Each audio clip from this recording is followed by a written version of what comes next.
It's been 3 weeks since a UNLV student suffered a deadly brain injury in an off-campus boxing event. Good evening, everyone. Glad you're with us tonight. I'm Jim Snyder. And I'm Marie Mortera. Now the state's athletic commission wants to close a loophole that may have helped that fight go on. News 3's John Trainer joins us live in the newsroom with our top story.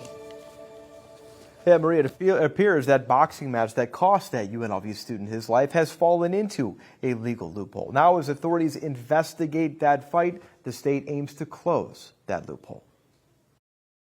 Could the death of Nathan Valencia have been prevented? Could it have been easy to prevent? Nevada has tight regulations on combat sports. The home of title fights, boxing and UFC has a rigorous system of checks in place. The group in charge is the state's athletic commission, which oversees all combat sports. Anyone throwing a fight has to get approval, tell the commission who is fighting, and use approved referees. Everyone except one group. An exemption in that state law allows universities or university-associated groups to skirt the NSAC. They can throw fights without the knowledge of the state's governing body. The Kappa Sigma fight, where Nathan was killed, fell under that exemption. Referees were reportedly drinking. Nathan's family told News 3 there was no medical personnel at the Sahara Event Center where the fight was held. Attorney Matthew Hoffman tells us that exemption has put more pressure on UNLV, which was associated with the fight. If the state wasn't in charge of regulating the boxing match, Hoffman asks, who was? It's not good for the university because if you're not going to have the commission come in and have their requirements put in place before you hold an event, then you're essentially holding yourself out to everybody saying, we have our own standards. And you're gonna be held by that. And then when lo and behold, there was no standards and nothing was done, well, now you're on the hook civilly. That loophole could be closing, though. Following the death, Nevada's Athletic Commission is asking the governor to adopt an emergency change. Soon, any group who wants the exemption must ask for it. Their request coming with a list of fighters, a list of ring officials on endorsement from the university, and safety protocols. Attorneys representing Valencia told me this over the phone. We would welcome the closing of that loophole if there was more oversight. Perhaps Nathan would still be alive today. And Nevada State Athletic Commission set to vote on that law change on Monday. If passed at that meeting, it would go to the governor for approval. You'd think it would bring out the best in us, but sometimes this is the season for scammers. Agents at the Las Vegas division of the FBI are tracking down these criminals. Yeah, brand new at 6 tonight, our Lauren Clark explains why they need your help.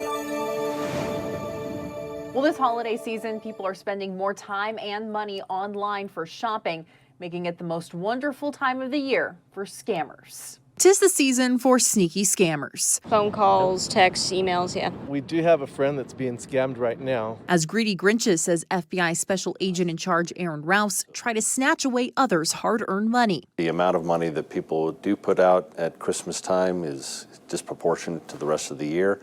And so all of these opportunities, trying to find that perfect Christmas gift, allows for the scammers to decide, well, let me concoct something that makes it sound really good. And some of them, he says, do sound really good. They're extremely convincing. He says several seasonal scams make an appearance this time of year. The first. Gift cards, this is very popular this time of year.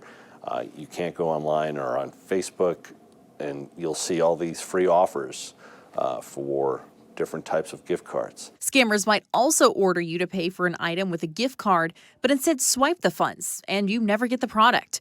Phishing scams pop up what seem to be great deals or rewards, only for them to be links to malware. Then a non-delivery scam where you pay for a product, but it never shows. So how do you protect yourself? Be vigilant.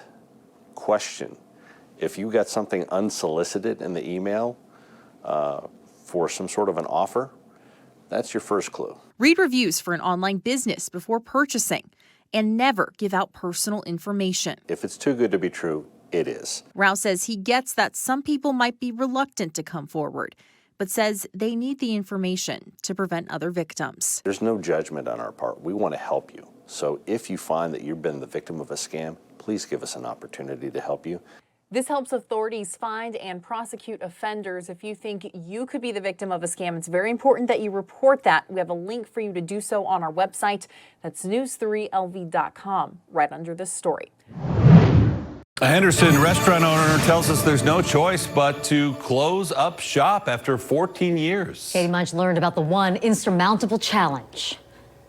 Before the pandemic, Mi Peru had about 10 to 12 employees, but it's dwindled to 5. The owner tells me few quality applicants are applying, and he's struggling to offer competitive wages. The Peruvian food heating up inside this kitchen is packed with local and international flavors rooted in traditions. Peruvian food is a big variety of different flavors. We have something as Spanish as some of our dishes are very Spanish. Then we have something as Italian as pesto spaghetti with steaks, the anticuchos combo. The owner of Mi Peru, Raimi Mosca, says the dishes are considered unique and not everyone can replicate the style. Finding people who knows how to cook or how to present our food was always a little bit challenging.